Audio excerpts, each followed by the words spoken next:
governatori, senza Ele. Te amo, te amo, te amo. Te amo, te amo, Jesus.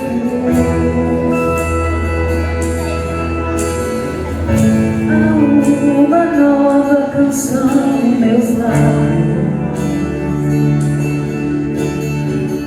É uma que eu ainda estou aprendendo a cantar.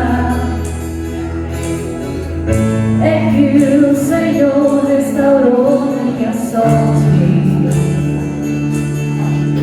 Eu ainda estou com alguém que sonhar.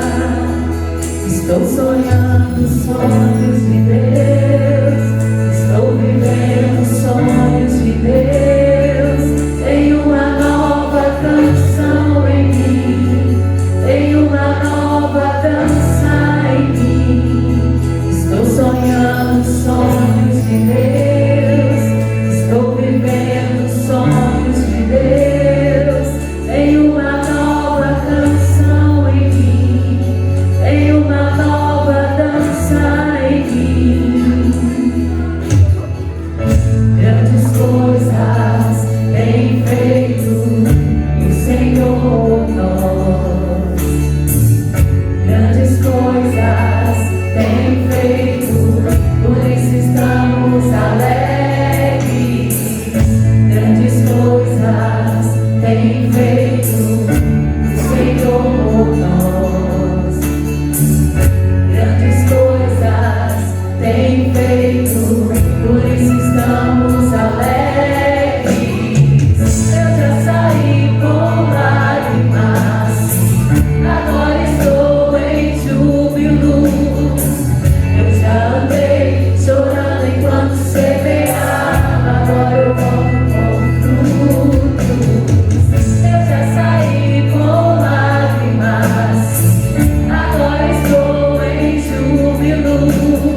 dura para sempre. Ah, Senhor, é tão bom se alegrar na tua presença. A virgem se alegrará na dança. Os jovens se alegrarão na dança. Os velhos se alegrarão na dança. Aleluia.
Seja exaltado neste lugar, Jesus.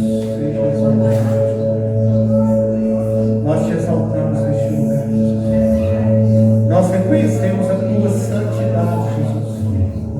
Nós reconhecemos o teu poder. Tu és santo, santo, santo. Aleluia.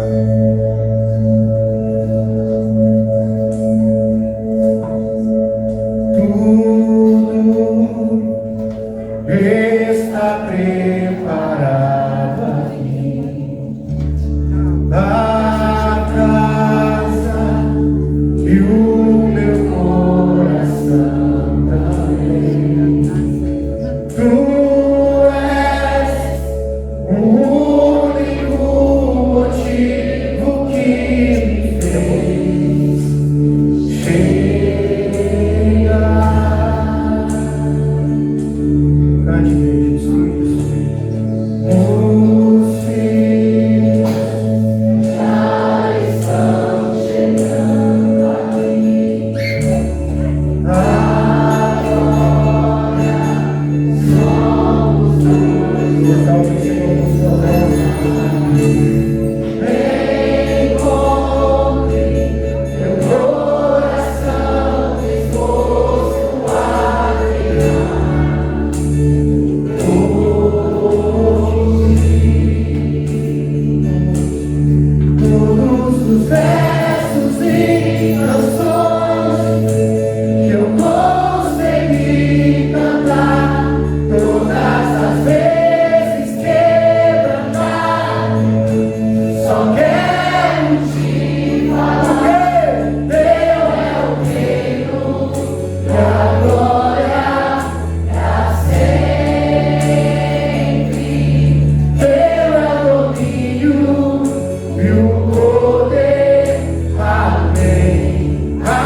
porque tu criaste todas as coisas, e por tua vontade são e foram criadas. Não há outro como tu, não há outro como Jesus. Sabe, queridos, nós podemos buscar a felicidade em muitas coisas. Nós podemos buscar a razão de viver em várias coisas. Mas tudo foi criado nele. Tudo foi criado para a honra e a glória dele. Seja tudo que você esteja passando, é para a glória dele. Jesus, só tu és santo. Coloca sua mão no seu coração. Coloca sua mão no seu coração.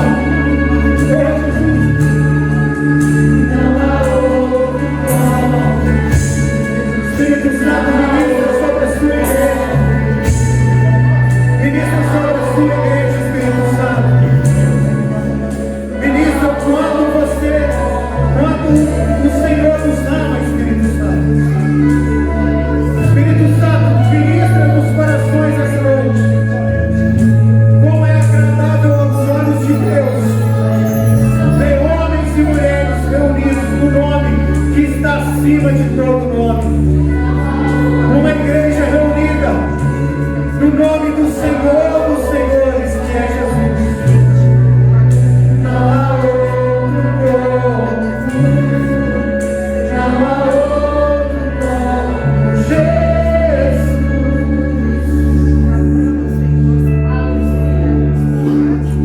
Obrigado, Jesus, pelo Senhor nos amar de tal maneira, a ponto de morrer por nós naquela cruz do Calvário. A Ti nós rendemos honra, glória, louvor e majestade. Receba a nossa adoração, em nome de Jesus. Querido, vamos continuar adorando o Senhor ainda. Agora você tem a oportunidade de trazer o seu dízimo, a sua oferta. Hebreus 13:5 diz: conservem-se livres do amor ao dinheiro e contentem-se com o que vocês têm, porque Deus mesmo diz: nunca o deixarei, nunca o abandonarei. O Senhor é o nosso provedor. O Senhor é aquele que nos dá, aquele que nos abençoa. O Senhor é aquele que traz as chuvas seróticas sobre a nossa casa, sobre a nossa vida. Que você possa sempre ter um coração grato por tudo aquilo que o Senhor tem feito por você e retribuir aquilo que Ele tem feito para você, para a sua casa. Você que trouxe o dízimo, a sua oferta, sinta-se à vontade para trazer. Vamos lá?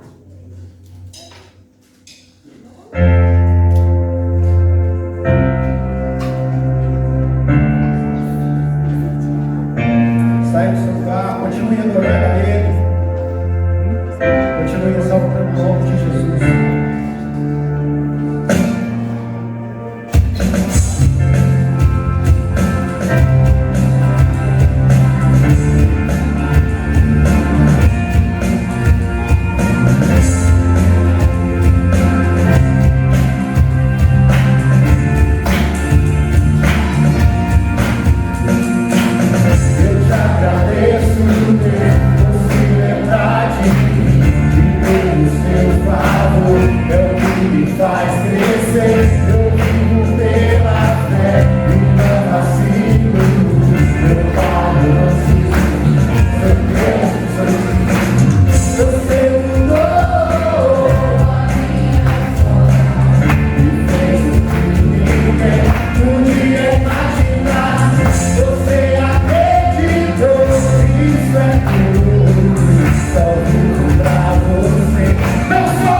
Bom é louvar o Senhor, bom é estarmos reunidos como igreja, como corpo de Cristo, para adorar aquele que vive e reina para sempre. Amém? Amém? As crianças podem vir aqui à frente, vamos encaminhá-las para o culto infantil, mas antes nós queremos orar por elas, queremos vê-las. Vamos ficar todas aqui perto do pastor, olha lá para frente, deixa a igreja contemplar tanta beleza. Aí, glória a Deus. Cuidado, cuidado, cuidado, devagar, devagar, pode subir mesmo. Vem cá, Fabrini, ó, Fabrini, aqui, viu? Vem pra cá, aqui, ó, pra frente aqui. Nós temos um visitante aqui, ó. Dois, né? Você também é visitante, né, Heitor? Não? Ah, tem lá também. Como que ela chama?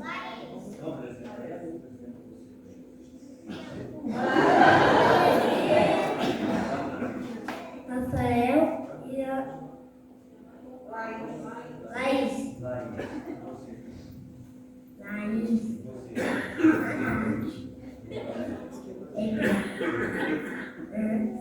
E eu sou o Rafael. Muito prazer, Rafael. Rafael e Laís, né? Então, você quer recitar um versículo bíblico para a igreja? Quer? Posso todos os que me conhecem. Filipenses 4:13. Posso todos os que me conhecem. Filipenses 4:13. Vamos orar por Deus? Vamos ficar de pé. Estende suas mãos para cá, vamos começar a vida dessas crianças. Querido Deus e eterno Pai, nós te louvamos. Louvado seja o teu nome pela vida dessas crianças, das suas famílias. Que a graça do Senhor esteja sempre derramada sobre a vida de cada uma delas. Guarda a mente, guarda o coração, que elas cresçam na graça e no conhecimento do Senhor e jamais desviem dos seus caminhos. Que sejam instrumentos nas tuas mãos, Pai. Dá a elas dons, dá a elas, ó Deus, um coração quebrantado, um coração inclinado para as coisas dos céus. E que até o dia da volta do Senhor Jesus, eles estejam, ó Deus, caminhando nos teus caminhos, buscando a tua face, crescendo na graça e no conhecimento. E a nós que vamos ficar aqui, que o Senhor também nos abençoe, Pai. Abre o nosso coração para ouvir a tua palavra, guardá-la e praticá-la todos os dias, para que o seu nome seja glorificado em nós e através de nós. É o que nós te pedimos, agradecidos por tudo, em nome de Jesus. Amém. Você quer falar um versículo, Pai?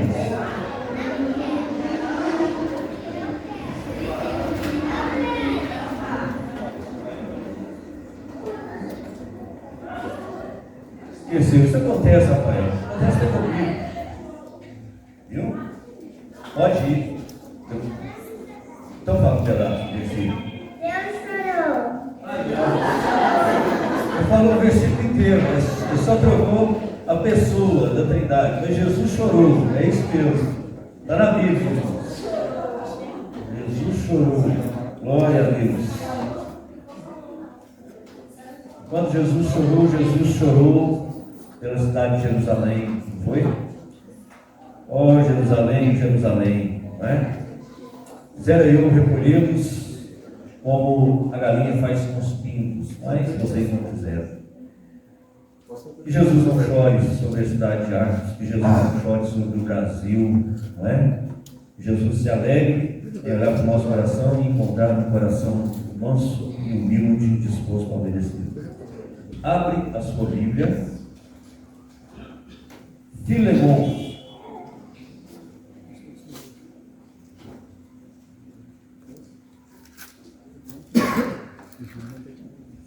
Abra a sua Bíblia em Filemon.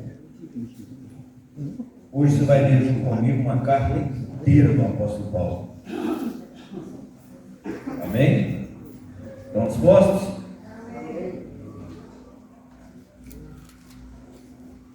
Filemon. Não é difícil de achar Filemon aí. Vai mais lá no final do Novo Testamento, lá perto de Hebreus. Filemon é pouco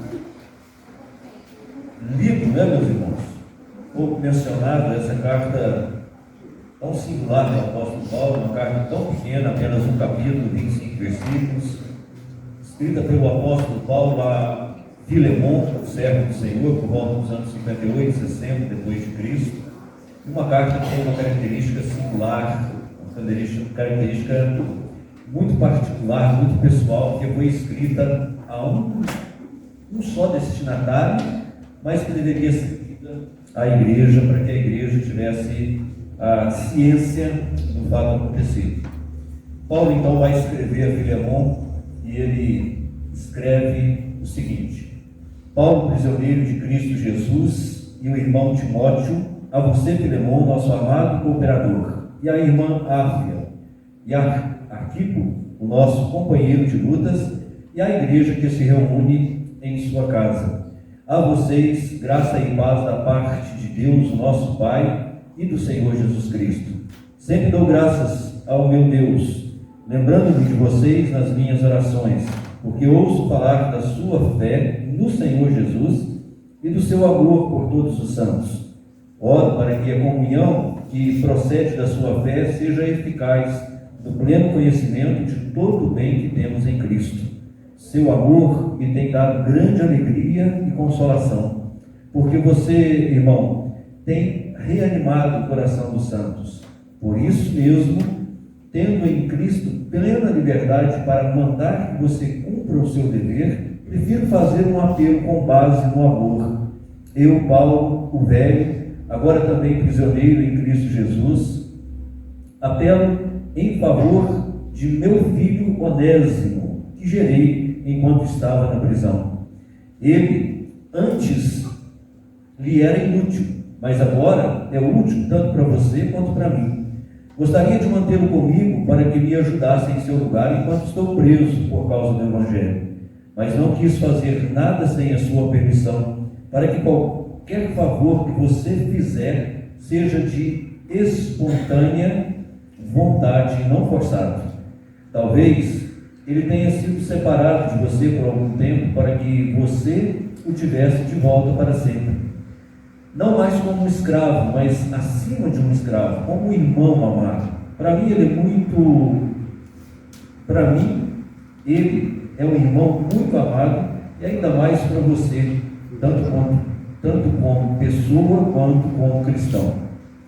Assim, se você me considera companheiro na fé, receba-o como se estivesse recebendo a mim. Se ele o prejudicou, eu, em algo, ou lhe deve alguma coisa, ponha na minha conta. Eu, Paulo, escrevo de próprio punho que eu pagarei. Para não dizer que você me deve a sua própria vida. Sim, meu irmão, eu gostaria de receber de você algum benefício por estarmos no Senhor. Reanime o meu coração em Cristo. Escrevo-lhe certo de que você me obedecerá, sabendo que fará ainda mais do que eu lhe peço. Além disso, prepara-me um aposento, porque, graças às suas orações, espero poder ser restituído a vocês. Epáfras, meu companheiro de prisão, por causa de Cristo Jesus, envia-lhe saudações, assim como também Marcos, Aristarco, Demas e Lucas, meus cooperadores. A graça do Senhor Jesus Cristo seja com o espírito de todos vocês. Amém. Está aí. Para alguns aí pela primeira vez, né? Ler uma carta do apóstolo Paulo, uma carta inteira. Uma carta muito especial que vai fazer parte dessa nossa série de mensagens. Há 5 domingos atrás nós lemos Efésios capítulo 5, verso 16, 15 e 16, eu li aqui com os irmãos, um trecho em que o apóstolo Paulo diz para que nós tenhamos cuidado, para que nós prestemos muita atenção na maneira como nós vivemos, para que nós vivamos não como insensatos, mas como sensatos, como sábios, não é? Aproveitando o máximo as oportunidades. E naquela oportunidade Deus tocou o meu coração para que nós fizéssemos uma avaliação da nossa vida, mas avaliássemos a nossa vida na perspectiva de Deus, não na nossa própria perspectiva, mas na perspectiva de Deus, avaliando algumas áreas da nossa vida, levando em conta o alto padrão colocado pelas Escrituras Sagradas, que é o próprio Senhor Jesus Cristo. E hoje eu quero convidar os irmãos para avaliarem comigo a liberdade que nós temos. Que tipo de liberdade nós temos? Que grau de liberdade nós temos? Somos livres mesmo, de fato e de verdade? Nós podemos dizer que somos, de fato, um povo livre? E quando a gente pensa, nós vamos avaliar a nossa liberdade e nós teremos como parâmetro a liberdade do apóstolo Paulo. Eu sei que alguns poderiam pensar assim, mas isso não seria uma contradição? Avaliarmos a liberdade tendo em conta a liberdade de alguém que está preso. Porque Paulo está preso quando ele escreve essa carta. E nós então, meus irmãos, poderíamos pensar que seria uma contradição. Talvez até alguns pensem mesmo. Mas isso vai depender do que nós cremos, do que nós temos como conceito de liberdade. E a pergunta é, se nós de fato somos livres, ou se alguém poderia pensar que o apóstolo Paulo, por estar preso, não tinha liberdade. Será que não? Será que o prisioneiro de Jesus Cristo, acorrentado a soldados que se revezavam de 6 em 6 horas, 4 em 4 horas, será que esse homem não era de fato um homem livre? Depende. Depende se você tem conceito de liberdade, poderia ir e vir quando quiser. Depende se você tem conceito de liberdade como poder fazer o que quiser, poder falar o que quiser, poder comprar o que quiser, viver a sua vida de qualquer forma sem ter que dar satisfação a ninguém. Alguns talvez poderiam dizer que isso é liberdade, e talvez possa até ser um certo grau de liberdade, um certo nível de liberdade, mas tenha certeza absoluta de que essa é uma liberdade que aprisiona e não liberta. Mas o apóstolo Paulo, ainda que preso, é um homem livre no Senhor. E é dessa liberdade que eu quero falar com os irmãos, que eu quero pensar com os irmãos. Avaliar a nossa liberdade com a liberdade verdadeira, a liberdade no Senhor Jesus Cristo. E eu tenho como primeiro ponto para nós pensarmos é que alguém que é de fato livre, liberto por Jesus, essa liberdade o dá a liberdade para orar. Simples, né? Quem é livre de fato e de verdade, ora. Olha o que diz o apóstolo Paulo.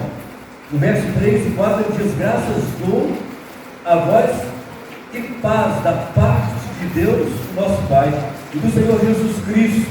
Graças dou, meu Deus, lembrando-me sempre de ti nas minhas orações.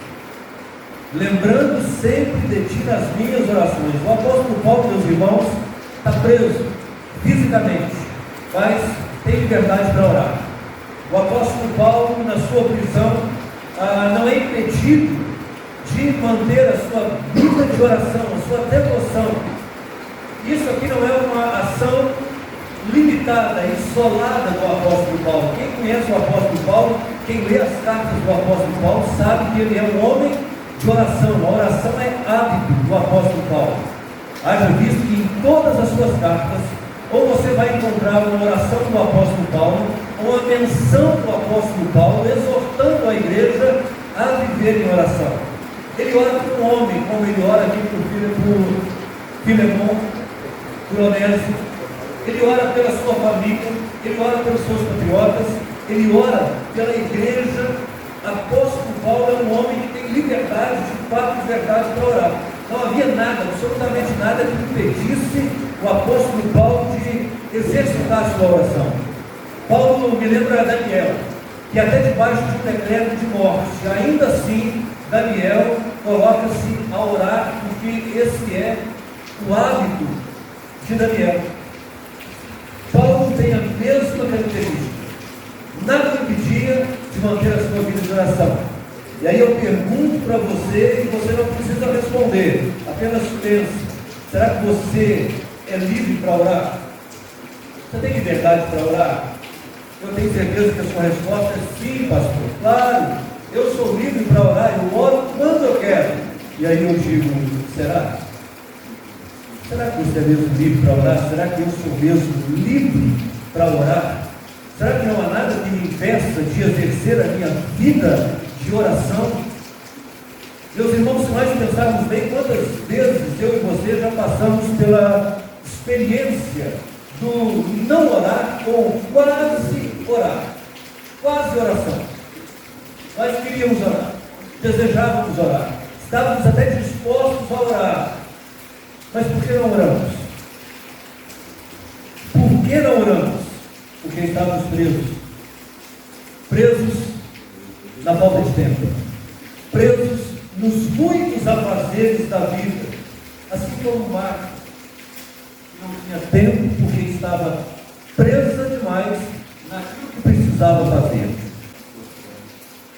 preso demais naquilo que achava que era prioridade da sua vida, arrumar a casa, trabalhar, fazer os afazeres diários. Assim como Marco, meus queridos, muitas vezes nós somos impedidos de orar porque nós estamos presos na falta de tempo, na falta de prioridades, e muitas vezes nós estamos fazendo coisas que nem são pecados. Claro que não. Mas, meus queridos, nós estamos aprisionados por um programa de televisão, estamos aprisionados por um filme, estamos aprisionados no cansaço do nosso corpo, e quantas vezes nós começamos até a orar, mas não terminamos, porque o corpo cansado nos impediu de orar e nós só acordamos no dia seguinte. Quantas vezes, meus queridos, nós queríamos orar, mas não oramos porque não tivemos fé suficiente para orar. Até desejamos e falamos lá no Espírito: Senhor, tenha misericórdia, cura esse doente, liberta esse mendigo, liberta esse aleijado, mas a nossa incredulidade não nos permitiu exercer o poder da oração.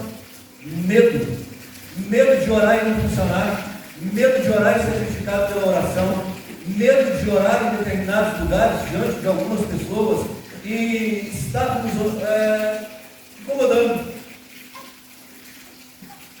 E aí a pergunta que fica é: será que nós somos mesmo de fato livres para orar como o apóstolo Paulo, que orava em qualquer hora, em qualquer lugar, até mesmo preso, amarrado, acorrentado, como diz Atos? Paulo e Silas oravam e cantavam na prisão. Um homem que nada, absolutamente nada o impedia de orar, nada era suficientemente mais forte do que o seu desejo, a sua liberdade de oração. Liberdade para orar.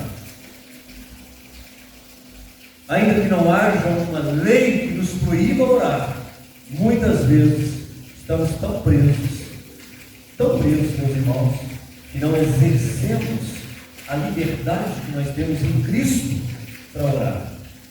Em segundo lugar, o verso de número 10, você pode ler comigo. Paulo diz assim: peço-te, por meu filho Onésimo, que gerei nas minhas prisões.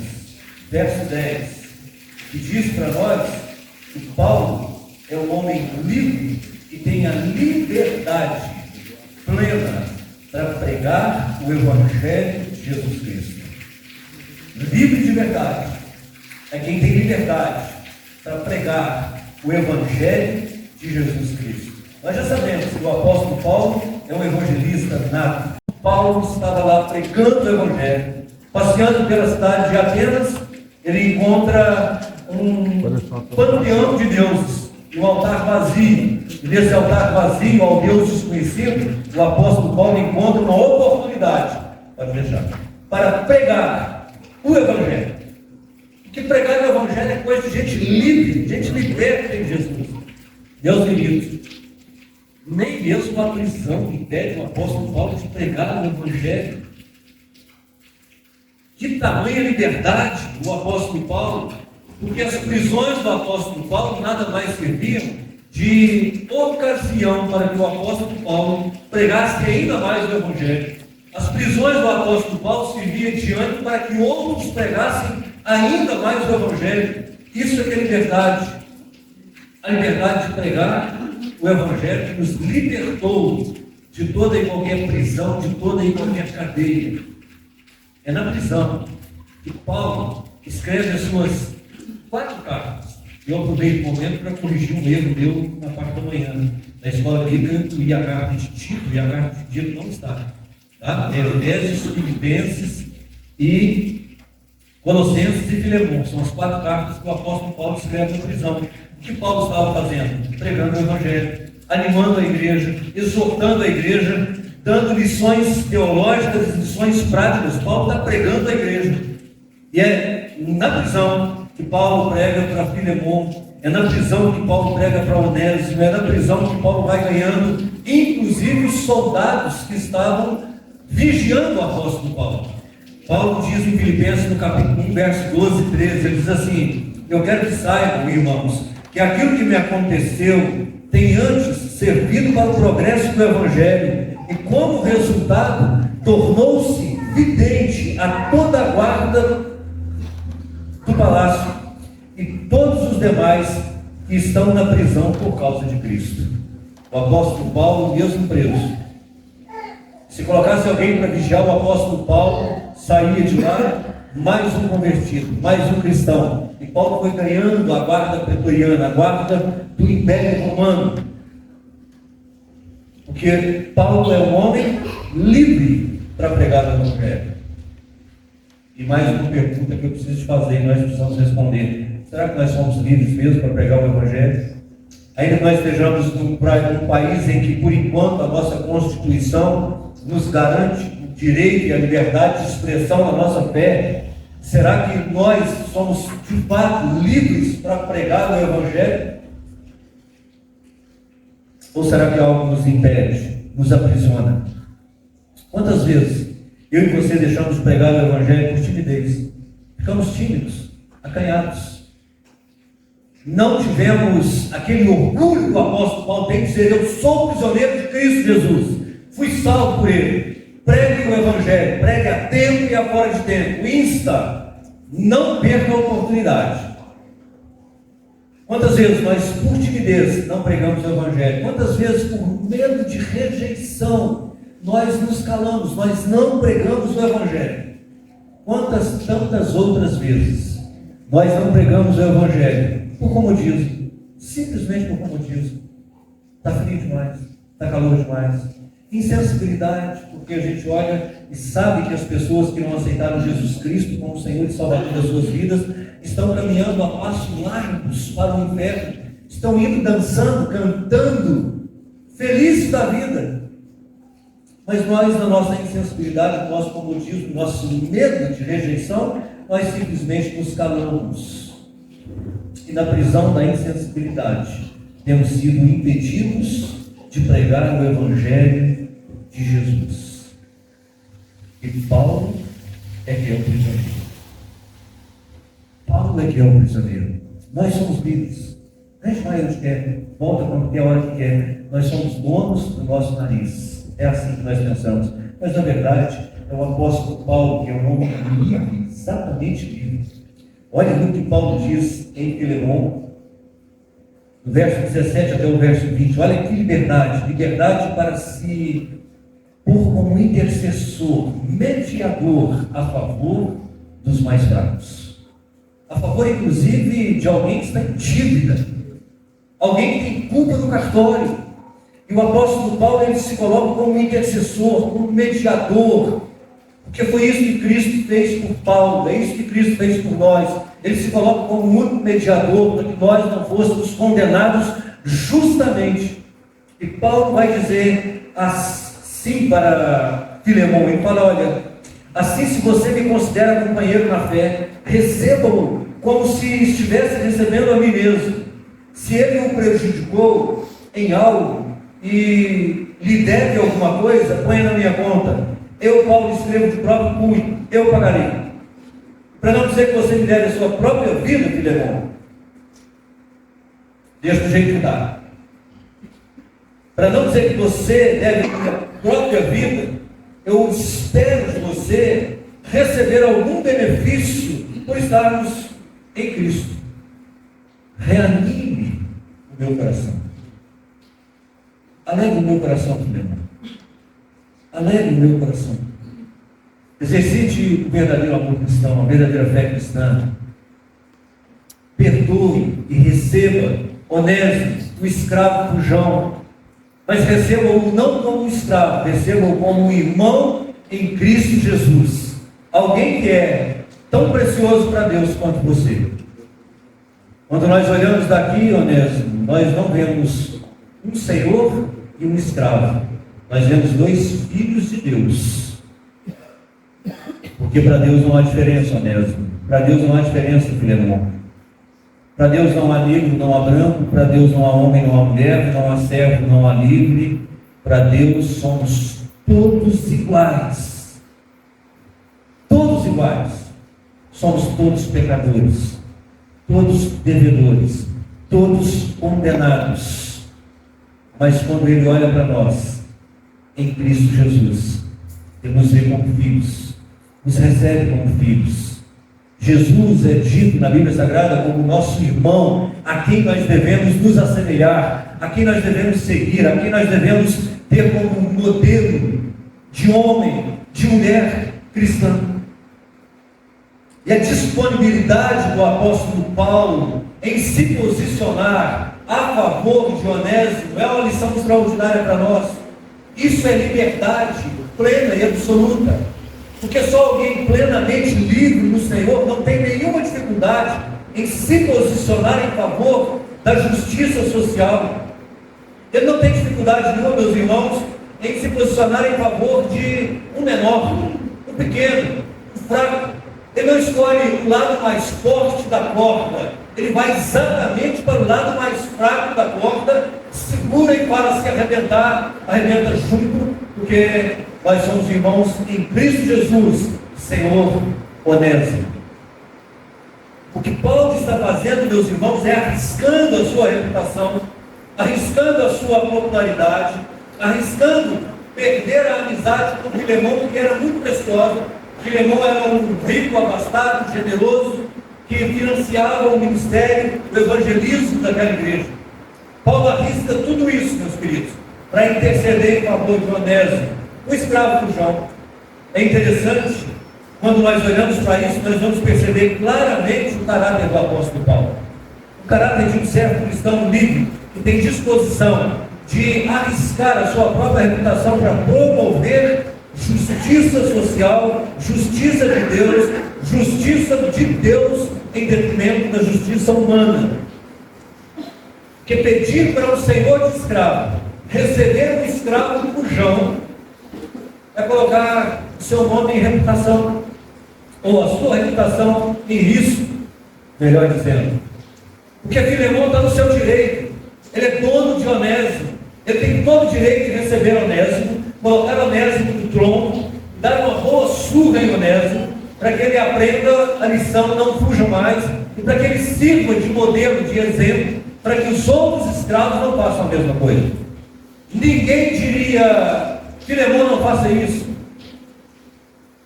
A sociedade diria, é isso mesmo, Filemão. Punam, castigue-o, dá a ele exatamente o que ele merece, porque ele é propriedade sua, e ele te deu prejuízo, ele fugiu. Faça isso com ele, para que sirva de modelo, para que sirva de exemplo, para que outros não façam mais. Essa é a ética social do mundo na época do apóstolo Paulo. Essa é a ética social do mundo na época da primeira igreja batista em Arcos. Essa será a ética social, familiar, relacional do mundo em todo o tempo. Porque a ética do reino não é essa. A ética social é dar ao outro o que ele merece. Dar ao outro o que ele merece. O que ele merece? Bom, se trabalhou, merece. Se não trabalhou, não merece. Não é? Como é que nós criamos os nossos filhos? Não é assim? Se você passar no final do ano, eu te dou um presente, eu te dou uma mochila nova, eu te dou uma bicicleta. Mas se não passar não ganha, porque se não passar não merece. A nossa ética social, ela é baseada, quando justos, na justiça da meritocracia. Mereceu, ganha, não mereceu, não ganha. Mas, meus irmãos, quando nós olhamos para o apóstolo Paulo, nós vamos ver um homem com tamanha liberdade, que ele tem a liberdade em si, baseada em Jesus, de ficar a favor da ética, da liberdade, a favor dos princípios e dos valores do reino de Deus. Ele tem coragem de se posicionar, dizer: isso é legal, mas não é moral. Você tem o direito de fazer, mas você tem a liberdade de escolher não fazer. E, meus irmãos, nós precisamos aprender com o apóstolo Paulo. Nós precisamos, meus queridos, entender que os nossos valores, que a nossa ética, ela é completamente diferente da ética dos valores desse mundo. E nem tudo que é legal é moral. Nem tudo edifica. Pastor Paulo, não posso fazer nada? Pode. Aliás, você pode fazer tudo. Você pode fazer tudo. Porque todas as coisas nos são lícitas, mas nem todas nos convêm. Poder você pode. A questão não é se eu posso ou não posso, é se deu ou se não deu. Se isso me edifica ou não me edifica. Se isso contribui para o meu crescimento humano, espiritual, cristão, ou se isso vai denegrir a minha espiritualidade, meu todo como pessoa, como um salvo em Cristo Jesus. E Paulo tem essa liberdade para dizer isso não. Não faça isso, Filemão. Você tem todo o direito de fazer. E eu poderia, inclusive, dizer para você: não faça, que você me deve a sua própria vida, mas não farei isso. Vou deixar para que você escolha se deve ou não deve fazer. Mas espero sinceramente que você faça até mais do que eu estou te ordenando. E você, Filemão, é um servo, um cidadão do reino. Você não é um cidadão do mundo.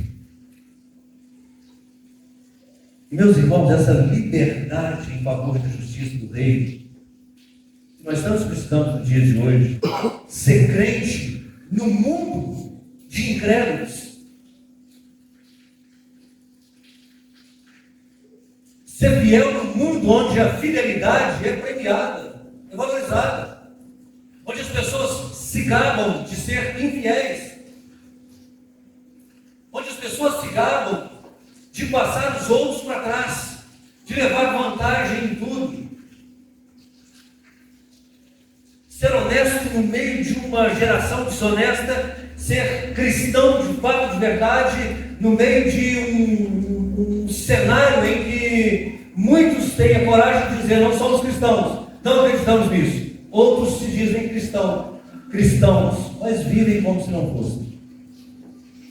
Essa ética, esse valor, nós precisamos ter conosco.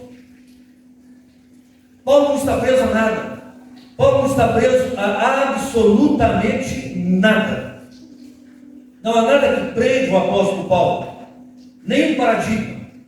Seja ele social, seja ele religioso ou cultural. Pastor Paulo, isso aqui é assim. Sempre foi assim. Bom, mas não faço. Não é valor do reino. Bom, mas isso é legal, Paulo. Nós temos o direito. Não, mas isso eu não faço. O que é legal, mas é imoral. É legal, mas é antiético. É legal, mas é desumano. Porque viver do outro é desumano. Porque os valores do reino é viver para o outro e não viver do outro. Os valores do reino é se doar em função do outro e não sugar o que o outro tem para dar. É assim que cidadãos do reino se relacionam. É assim que cidadãos do reino se relacionam com Deus. É assim que cidadão do reino se relaciona com os irmãos. É assim que cidadão do reino se relaciona com a sua família. É assim que cidadão do reino se relaciona até com o ímpio. Porque não é o modo de vida do ímpio que determina como eu vou viver. É o modo de vida do reino. Os valores do reino, os princípios do reino, a ética do reino é que norteia as minhas tomadas de decisão. É exatamente isso que o apóstolo Paulo está vivendo, é exatamente isso que o apóstolo Paulo está nos ensinando. Não se prenda a nada e nem a ninguém, não deixe que ninguém impeça que você seja quem você foi chamado para ser, um cidadão do reino dos céus.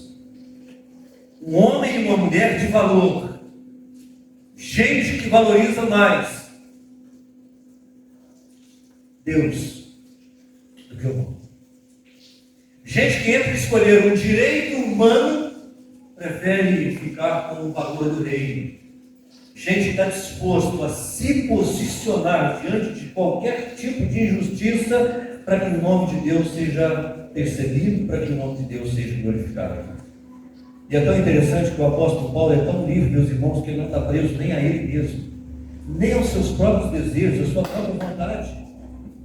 O apóstolo Paulo vai dizer para Filemão: Filemão, eu gostaria até mesmo de ficar com Onésimo para mim, que seria muito útil. Ah, como eu gostaria de um escravo aqui do meu lado, para me servir, para fazer tudo que eu mando. Mas eu vou devolvê-lo a você. Se você achar de bom grado, mande de volta para mim. Mas só faça isso de livre e espontânea vontade. Porque ainda que eu tenha direito, Filemão, eu exerço a minha liberdade de te dar o direito de exercer a sua. De te dar o direito de viver a sua liberdade, de tomar a sua própria decisão. Meus irmãos, como o apóstolo Paulo é ético, é moral, é espiritual em tomadas de decisão que são tão simples, corriqueiras para muita gente. E como nós precisamos dessa liberdade. Porque quantas vezes nós nos omitimos e não nos posicionamos em favor da justiça e dos valores do reino. Nós ouvimos calado, nós toleramos em nome da boa vizinhança. Nós simplesmente estamos vendo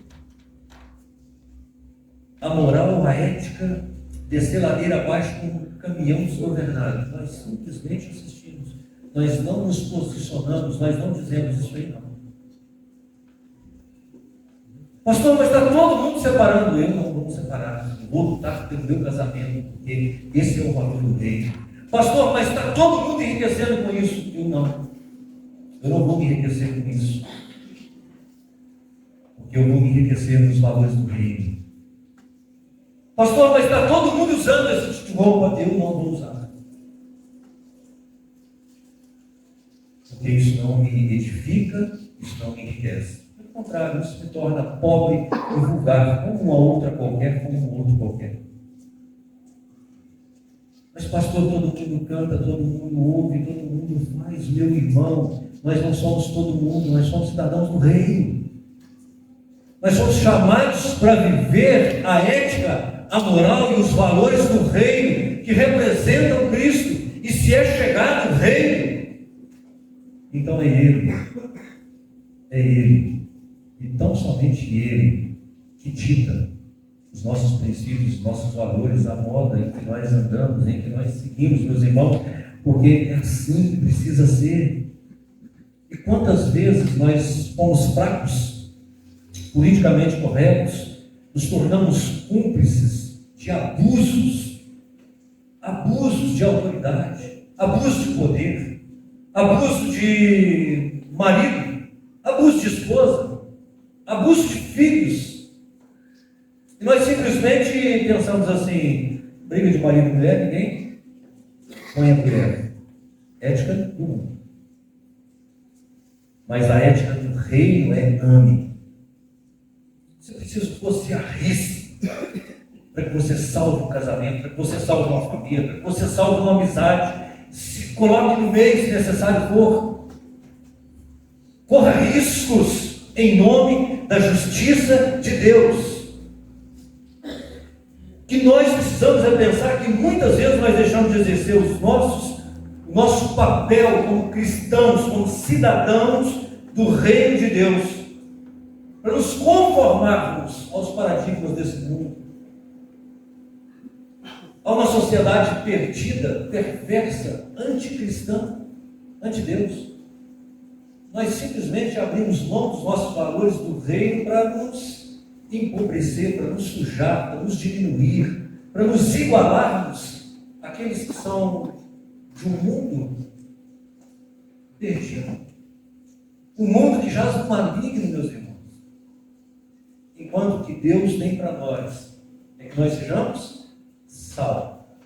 Nós sejamos luz no meio de uma geração perdida, perversa e incrédula. Como nós precisamos dessa liberdade do apóstolo Paulo. Como nós precisamos, meus irmãos, de vivermos livremente os valores do reino de Deus e andarmos na contramão deste mundo. Como nós precisamos dessa liberdade e vivermos nela. A liberdade em Cristo Jesus. A liberdade em que Cristo, de fato, nos libertou.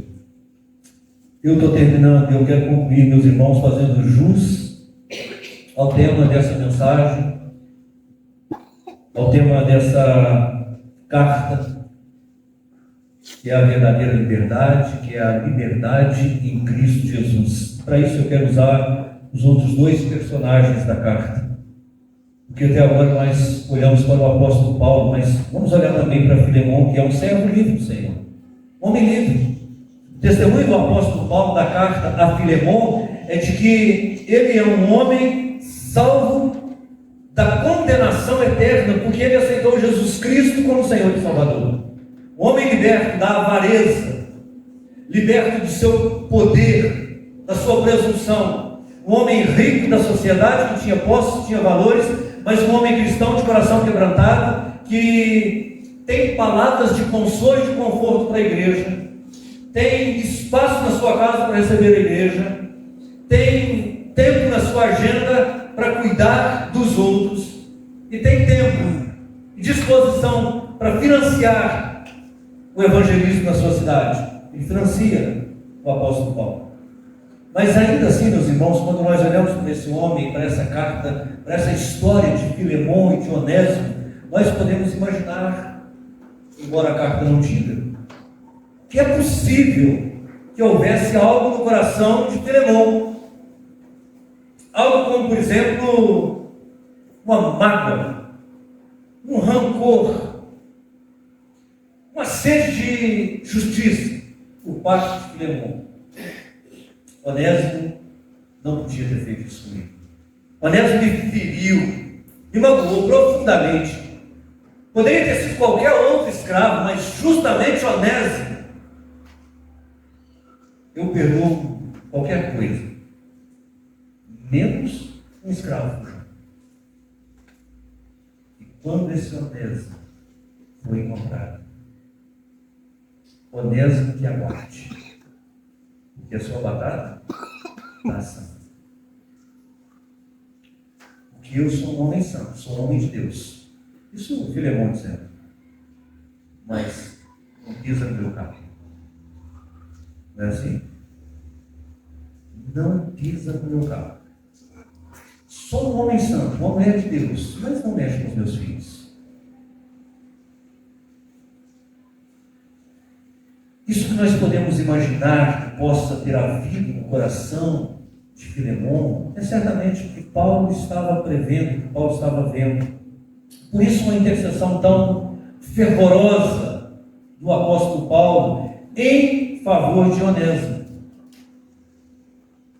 Mas o que nós sabemos pela história, por outros relatos bíblicos, é que é quase 100% de certeza. Nós podemos afirmar que Filemão recebeu Onésimo, perdoou Onésimo, e Onésimo foi um grande pastor da igreja de Colossos.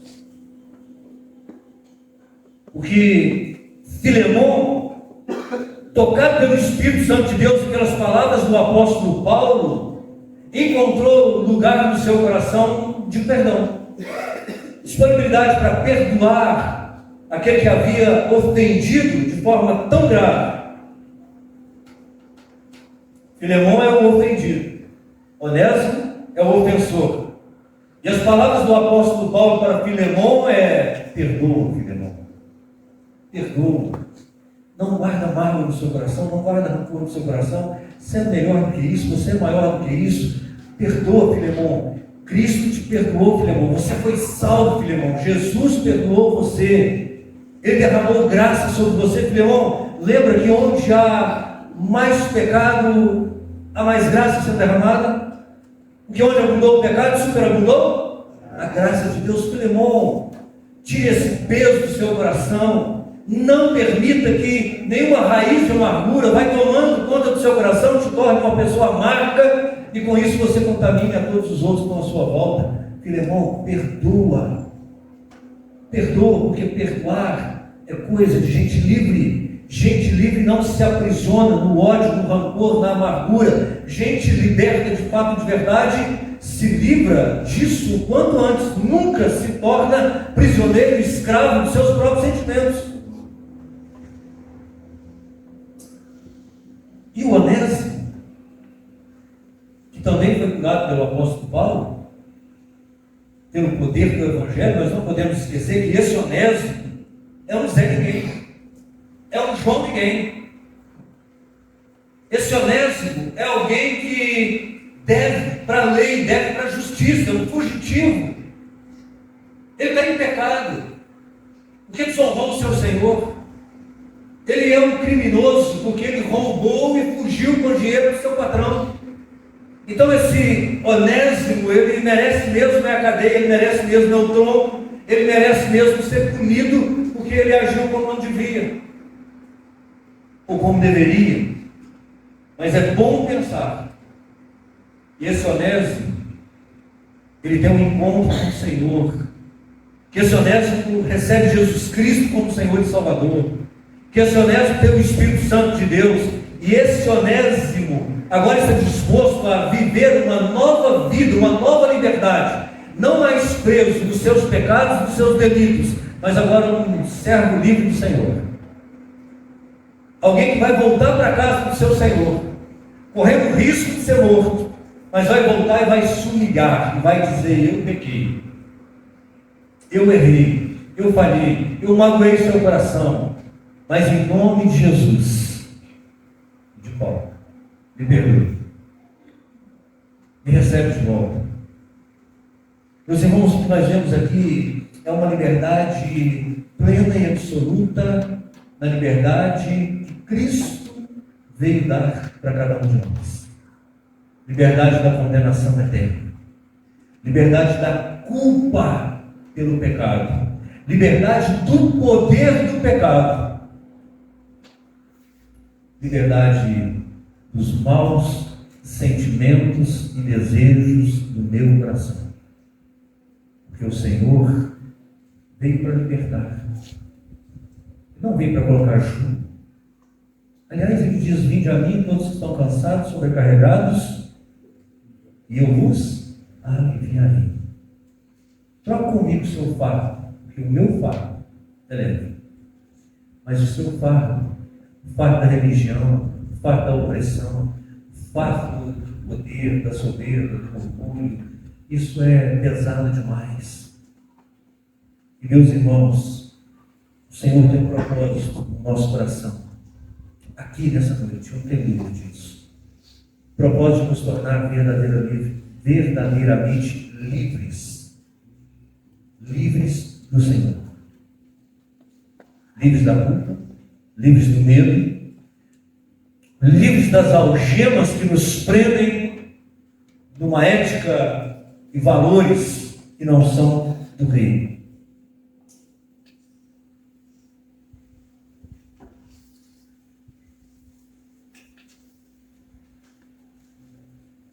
E eu tenho certeza que nós nos identificamos com esses personagens aqui nessa noite. Ou nós somos Filemão, precisamos perdoar. Ou nós somos Onésimo, nós precisamos de perdão. E se não somos Filemão e não somos Onésimo, somos Paulo. Aqueles que já estão com a sua vida bem resolvida com Jesus, Não tem nada que pese o seu coração. Não tem nada que te impeça de ser quem você foi criado para ser. Não tem nada que impeça de exercer o ministério que você foi chamado para exercer. Não tem nada que impeça de ser um homem ou uma mulher plenamente livre em Cristo Jesus.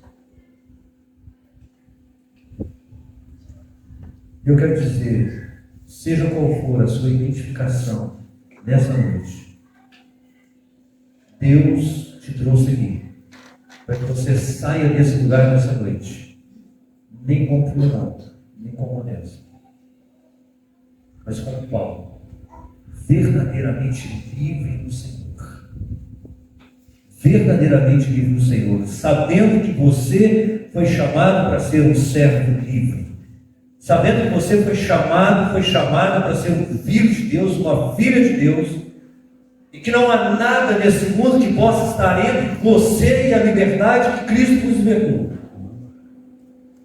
Por isso eu quero te pedir carinhosamente, feche seus olhos, baixe a sua cabeça, curve a sua cabeça nesse momento,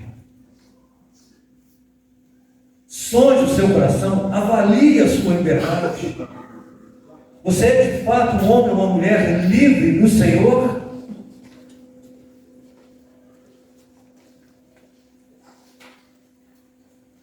Porque senão, aquele que tem poder para te libertar, aquele que tem poder para te curar, ele está aqui nessa noite.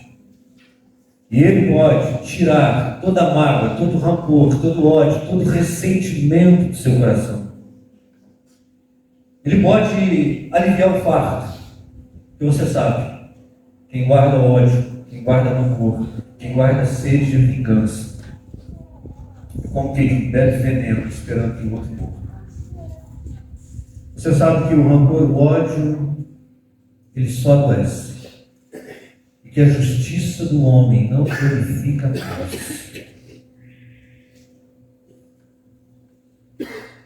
É possível que você esteja magoado com alguém, ferido com alguém, e é mesmo que você esteja magoado, ferido com o Senhor, com a igreja. É possível que você esteja como Onésimo, um escravo por chão. Alguém que já comeu na mesa do Senhor, mas fugiu da presença do Senhor. E hoje, o Senhor está me usando aqui nessa noite, como usou Paulo na vida de Onésimo, na vida de Filemão, para restabelecer a comunhão. Para dizer para você que Deus espera, que Deus tem um lugar à mesa para você, que não importa o tamanho do seu pecado, não importa o que você tenha feito, a graça, a compaixão, a perdão à mesa do Senhor. Basta que você se arrependa, basta que o seu coração se abra para receber o perdão, e a graça de Deus está disponível, a porta está aberta, a mesa está servida. Meu irmão, minha irmã, abra o seu coração. Talvez você tenha pensado em desistir da caminhada cristã, desistir da igreja, sair da igreja, porque está ferido, está magoado, está desanimado, está triste com alguma palavra. Não deixe que isso aconteça. Abra o seu coração para o Senhor nessa noite. Deixe que o bálsamo do Senhor refrigere a sua alma. Converse com a sua alma. Diga para ela: por que está tão triste, minha alma? Deixe que o sangue de Jesus te lave, te purifique de todo pecado, de toda iniquidade. Não permita os maus desejos do seu coração te aprisionem. Não permita que o inimigo impeça de você ser quem você foi chamado para ser.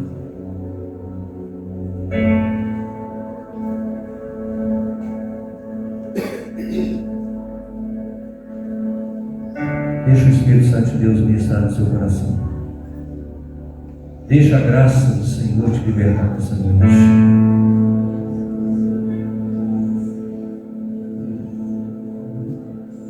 Deus não resiste a um coração quebrantado, meu querido, minha querida.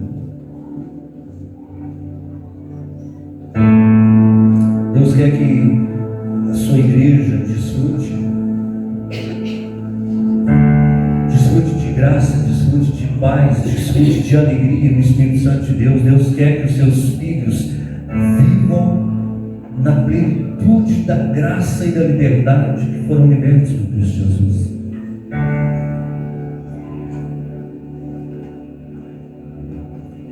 Oh Espírito Santo de Deus, Deus eterno bendito, Pai, aqui está a tua igreja, Senhor, aqueles que o teu Espírito trouxe aqui nessa noite. Eles ouviram a tua palavra, eles ouviram a ministração que o Senhor preparou para que eles recebessem nessa noite. E nós te louvamos por isso, nós glorificamos, Pai. E como servo fiel, um bom dispenseiro, eu entreguei à sua igreja aquilo que o Senhor havia determinado antes da fundação dos tempos.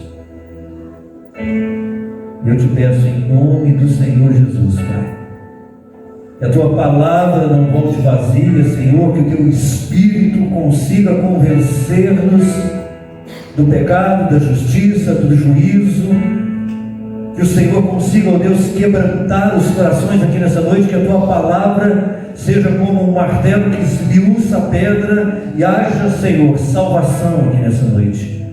Haja quebrantamento, haja liberação de perdão, haja confissão de pecados, haja restauração da comunhão com o Senhor, Pai. Que haja liberdade, Senhor. Tua palavra diz: se o Filho vos libertar, verdadeiramente sereis livres, Pai. Liberta, Senhor, em nome de Jesus eu te peço, liberta-nos de tudo aquilo que nos impede de vivermos na plena comunhão com o Senhor, de reconhecermos os nossos dons, de usarmos os nossos dons, exercermos os nossos ministérios, vivemos na intimidade, na comunhão com o Senhor, com a igreja, sermos instrumentos de cura, de libertação para essa nação. Pai, em nome de Jesus, em nome de Jesus, Pai, opera o maior milagre que o Senhor tem prazer de operar. Salva-nos, ó Deus, salva-nos de toda a cadeia, de toda a prisão, Senhor, que tem nos impedido de vivermos na plenitude do Espírito do Senhor aqui nessa igreja, nessa cidade, Pai. Onde quer que nós estivermos, que possa fluir de nós amor, compaixão, graça, poder e autoridade no nome do Senhor Jesus, Pai. Para que pessoas sejam curadas, para que pessoas sejam libertas, para que o reino do Senhor se estabeleça onde quer que nós estivermos, nos posicionando como cidadãos do reino dos céus. Gente lavada, remida pelo sangue do Cordeiro, Pai. Ah, Senhor Jesus, que assim seja, meu Deus. Que assim seja, Pai, para a glória do teu santo e poderoso nome. Amém. Amém. Vamos ficar de pé? Vamos continuar adorando, glorificando, servindo o nosso Deus.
Deus é bom e a sua misericórdia dura para sempre. Feche seus olhos. Que a graça do nosso Senhor e Salvador Jesus Cristo, o amor de Deus Pai, a consolação do Espírito Santo de Deus seja sobre nós e a liberdade com que Cristo nos libertou domine o nosso coração. Que toda sede, toda fome de justiça, toda sede, toda fome de Deus seja saciada pelo poder do nome do nosso Senhor, Salvador e Libertador Jesus Cristo. Seja assim sobre a sua vida, que seja assim para a honra, para a glória do Todo-Poderoso. Uma boa semana de liberdade em Cristo Jesus. Amém? Se você tiver liberdade para isso, abrace aí pelo menos umas 30, 40 pessoas na sua.